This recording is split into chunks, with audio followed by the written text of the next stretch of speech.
श्रीमन नारायण राधे राधे। न कोई चिट्ठी आती है न कोई तार आता है, फिर भी तेरे दर्शन को वृंदावन पूरा संसार आता है।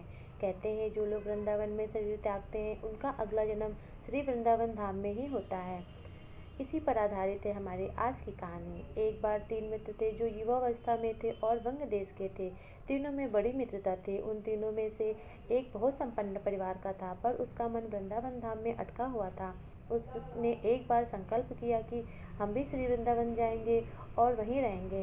उसने अपने माता पिता से जब यह बात कही कि हम अपने आगे का जीवन वृंदावन धाम में बिताएंगे और वहीं पे भजन करेंगे, पर वो लोग नहीं माने।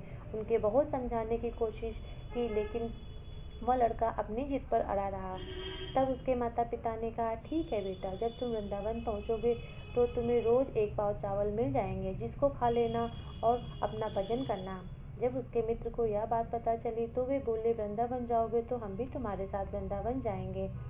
तब मित्र बोला, ठीक है, तुम भी चल लेना मेरे साथ, पर तुम लोग खाओगे क्या? क्योंकि मेरे पिताजी ने तो मेरे खाने की व्यवस्था कर दी है और मुझे 1 पाव चावल रोज मिल जाया करेंगे, लेकिन उन 1 पाव चावल से तो हम तीनों का गुजारा नहीं हो पाएगा। तब उसमें से एक मित्र बोला, जब तुम चावल बनाओगे तो उसमें से जो मार निकलेगा उससे मैं अपना जीवन यापन कर लूँगा। तब दूसरा मित्र कहने लगा, जब तुम उन चावलों को धोगे जिससे जो पानी निकलेगा उससे भी मैं पानी पीकर मैं अपना गुजारा कर लूँगा। ऐसी उन दोनों वृंदावन के प्रति उत्कंठा थी कि उन्हें अपने खाने पीने की भी कोई चिंता नहीं रही। जब ऐसी इच्छा हो तो समझ लेना साक्षात बांके बिहारी की कृपा हो रही है। तीनों मित्र वृंदावन के लिए चल दिए। मार्ग में उन्हें बड़ा परिश्रम करना पड़ा। बहुत लंबी यात्रा थी और भूख प्यास से उनकी मृत्यु हो गई और वो वृंदावन नहीं पहुंच पाए। जब बहुत दिन हो गए तो तीनों की कोई खबर नहीं पहुंची तो उनके घर वालों को बहुत चिंता हुई।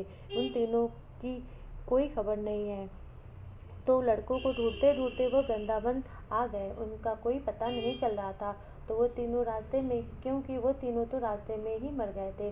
तब किसी ने कहा, आप ब्रजमोहन दास जी के पास जाइए, वो बहुत ही ज्ञानी और सिद्ध संत हैं। तब उनके पिता ब्रजमोहन दास जी के पास गए और कहने लगे, हमारे पुत्र का कुछ समय पहले वृंदावन धाम के लिए निकले थे, पर उनकी कोई खबर नहीं है और न ही वृंदावन धाम में कुछ पता चल रहा है।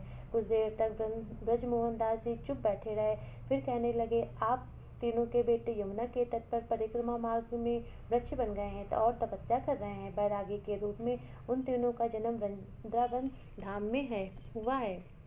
जब वे वृंदावन आ रहे थे तब उनकी मृत्यु रास्ते में ही हो गई थी। जो वृंदावन आने का संकल्प मात्र कर लेता है तो उसका अगला जन्म वृंदावन में ही होता है, चाहे पशु पक्षी हो या वृक्ष के रूप में ही क्यों ना हो। आपके तीनों बेटे यमुना के किनारे वृक्ष बन रहे हैं और वे भी बता दिया कि कौन किसका बेटा है और कहने लगे, जिसने कहा था मैं चावल खाकर रहूँगा वह बबूल का पेड़ है, और जिसने कहा था मैं चावल का माड़ पीकर रह लूँगा वह बेर का पेड़ है, और जिसने कहा था कि हम चावल का पानी पीकर रह लूँगा वह असत का पेड़ है। वे तीनों का वृंदावन में जन्म मिल गया, पर उनका उद्देश्य अभी भी चल रहा है। वे अभी भी तपस्या कर रहे हैं। उनके पिता को यकीन नहीं हुआ तो ब्रजमोहन दास जी उन्हें यमुना के किनारे ले गए और कहने लगे कि देखो, ये तीनों पेड़ हैं, ये बबूल का और ये बेर का और ये अश्वत्थ का है। पर उन लोगों के दिल में संकल्प की कमी थी। उन्होंने संत जी की बातों पर यकीन नहीं हुआ, पर वे कुछ नहीं बोले। उस रात वो अपने लड़कों को ढूंढते ढूंढते वृंदावन में ही रुक गए और रात में जब सोए तो तीनों के वृक्ष बेटे सपने में आए और कहने लगे, पिताजी, जो सूरमा कुंज के संत ब्रजमोहन दास जी हैं वे बड़े ही महान पुरुष और ज्ञानी हैं। उनकी बातों पर यकीन करना, कभी संदेह मत करना, क्योंकि वो कभी झूठ नहीं बोलते। ये श्री राधा रानी की कृपा है कि हम तीनों वृंदावन धाम में तपस्या कर रहे हैं। अब उनके पिता को विश्वास हो गया। तब वे ब्रजमोहन दास जी से क्षमा मांगने लगे और कहने लगे, हमें माफ़ कर दीजिए, हम आपकी बातों पे संदेह हो गया था और आपने अपने सपने की पूरी बात बता दी। तब ब्रजमोहन दास जी ने कहा, इसमें आपकी कोई गलती नहीं है। अब भी तीनों बड़े प्रसन्नता से मन ही मन अपने घर को चले गए। एक बार जब संत जी ब्रजमोहन जी के पास आए और कहने लगे, बाबा की लोगों के मुख से हमेशा सुनते हुए आए हैं कि वृंदावन के वृक्ष का मरम न जाने कोई, डाल डाल पर पात पात पर श्री राधे राधे हुए। महाराज, क्या वास्तव में यह बात सत्य है? क्या वृंदावन के हर वृक्ष पर राधा राधा का नाम सुना है? तब ब्रजमोहन दास जी ने कहा, क्या तुम यह सुनना या अनुभव करना चाहते हो? तब संत जी ने कहा, बाबा, यह कौन नहीं चाहेगा कि साक्षात अनुभव कर ले और दर्शन भी हो जाए।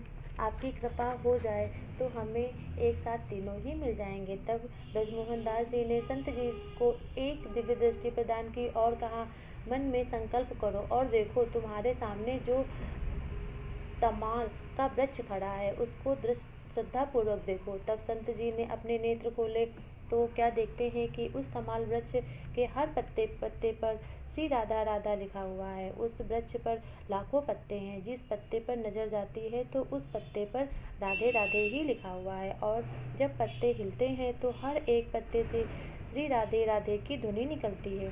संत जी के आश्चर्यचकित का ठिकाना नहीं रहा। वो ब्रजमोहन दास जी के चरणों में गिर पड़ते हैं और कहने लगे, बाबा, आपके और राधा रानी की कृपा से वृंदावन के वृक्ष का मर्म जान लिया।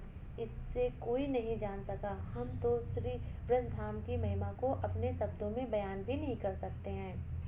इसे तो केवल आप ही बता सकते हैं। हर डाल पर, हर पत्ते पर श्री राधे श्याम ही बसते हैं। बोलिए श्री बांके बिहारी लाल की जय। जय जय राधे।